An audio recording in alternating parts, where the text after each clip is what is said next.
नमस्कार, news take के Y factor में आपका स्वागत है। मैं हूं योगेश मिश्र। उत्तर प्रदेश में हम पिछले 3-4 सरकारों को देख रहे हैं जिनका दावा है कि वो 5 से 10 करोड़ अलग अलग कार्यकाल में हर साल पेड़ लगाते हैं।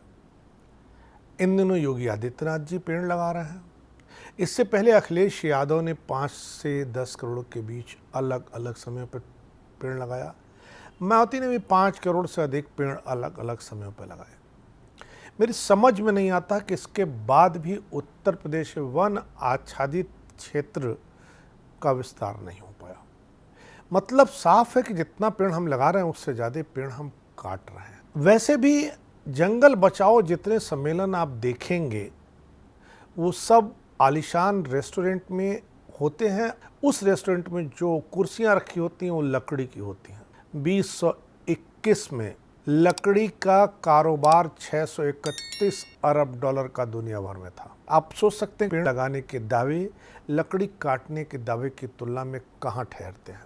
इन सारे दावों प्रतिदावों के बीच अगर हम कैलकुलेशन करें तो 2026 में लकड़ी का कारोबार दुनिया भर में 900 अरब डॉलर का हो जाएगा। पेड़ लगाने के दावे करने वाले लोगों की चिंताएं उतनी वाजिब नहीं हैं, जायज़ नहीं है।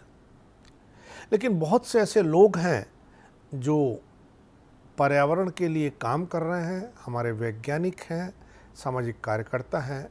उनकी कोशिशें, उनकी चिंताएं बहुत जायज़ हैं और इन्हीं का नतीजा है कि प्रयोगशाला में हमारे वैज्ञानिकों ने स्टेम सेल से ओरिजिनल लकड़ी बना दी है। अब इससे पेड़ों की कटाई का काम रुकने की उम्मीद की जा सकती है। दुनिया के नामचीन संस्थान MIT के शोधकर्ताओं की एक टीम का दावा है कि उन्होंने प्रयोगशाला में लकड़ी विकसित करने में सफलता पाई है। यह लकड़ी असली लकड़ी से बने उत्पादों की जगह ले सकती है। उन्होंने एक ऐसी तकनीक विकसित की है जिसके उपयोग से किसी भी आकार में लकड़ी का उत्पादन किया जा सकता है। अगर आपको एक नई लकड़ी की कुर्सी चाहिए तो शोधकर्ता की तकनीक का उपयोग करके पेड़ को काटे बिना प्रयोगशाला में इसे बना सकते हैं। MIT के शोधकर्ताओं ने एक प्रयोग किया जिसने सामान्य पौधों की कोशिकाओं को स्टेम सेल जैसे गुण दिए।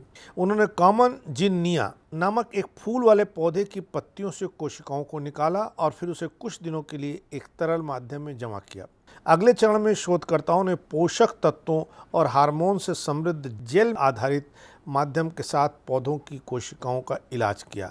कुछ समय बाद कोशिकाओं ने नई पादप कोशिकाओं को जन्म दे दिया। शोधकर्ताओं ने यह भी देखा कि जेल माध्यम में हार्मोनल कंस्ट्रक्शंस को बदलकर वे नई विकसित कोशिकाओं के भौतिक और यांत्रिक गुणों को नियंत्रित कर सकते हैं। प्रयोग के दौरान उच्च हार्मोन कंसंट्रेशन वाले पौधों की सामग्री कठोर हो गई। प्रमुख शोधकर्ता एशले बेकविथ ने बताया, मानव शरीर में हार्मोन यह निर्धारित करते हैं कि कोशिकाएं कैसे विकसित होंगी, क्या आकार लेंगे, उसके लक्षण कैसे उभरते हैं। लेकिन पौधों की कोशिकाएं अलग तरह से काम करती हैं।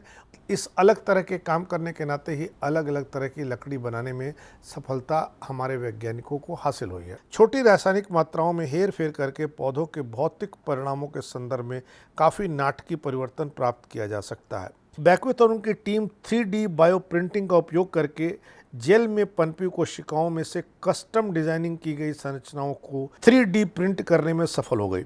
3 महीनों के लिए लैब में बनी सामग्री को उकेरा गया और इसके नतीजे आश्चर्यजनक रहे। प्रयोगशाला की लकड़ी न केवल जीवित रही बल्कि सामान्य पेड़ की तुलना में 2 गुनी गति से बढ़ी। एक अनुमान से पता चलता है कि वर्तमान फर्नीचर बनाने की प्रक्रिया से कुल लकड़ी का लगभग 30% अपशिष्ट के रूप में नष्ट हो जाता है। दिलचस्प बात यह कि MIT के शोधकर्ताओं द्वारा सुझाई गई 3D बायोप्रिंटिंग तकनीक से कोई अपशिष्ट उत्पन्न नहीं होगा और इसका उपयोग किसी भी आकार और आकार के पौधों की सामग्री के उत्पादन के लिए किया जा सकता है। बेकविथ ने कहा कि इन पौधों की सामग्रियों को ठीक उसी आकार में विकसित किया जा सकता है जिस आकार की आपको जरूरत हो। इससे ऊर्जा और अपशिष्ट की मात्रा कम हो जाती है। फिलहाल वैज्ञानिक यह दिखाने में सक्षम है कि पौधों की सामग्री को एक प्रयोगशाला में उगाया जा सकता है, इसके यांत्रिक गुणों में हेरफेर किया जा सकता है, लेकिन अध्ययन अभी भी प्रारंभिक चरण में है। इससे पहले कि तकनीक को और विकसित किया जाए और प्रयोगशाला में व्यावसायिक स्तर पर 3D फर्नीचर के उत्पादन के लिए नियोजित किया जा सके और अधिक शोध और प्रयोग किए जाने की आवश्यकता है।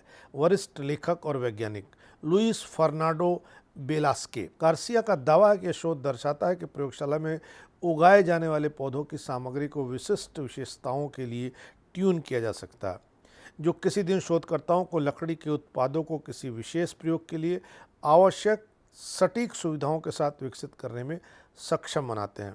इंसान दुनिया भर में हर साल 15 अरब पेड़ काटता है। इन पेड़ों के काटने से हमारे सामने जलवायु परिवर्तन की समस्या उत्पन्न होती है। हमारे सामने और भी ऐसी समस्याएं उत्पन्न होती हैं जिनका सामना हमें करना पड़ता है। यह जो प्रयोग प्रारंभिक चरण में सफल हुआ है, यदि अस्थायी तौर पर सफल हो जाता है तो निश्चित तौर से हम 15 अरब पेड़ बचाने में कामयाब हो जाएंगे और इसी के साथ जलवायु परिवर्तन का जो संकट हम झेल रहे हैं उससे भी मुक्ति पा सकेंगे। इस बार इतना ही, अगली बार फिर मिलेंगे किसी नए सवाल पर नए ढंग से बात करने के लिए। तब तक के लिए नमस्कार।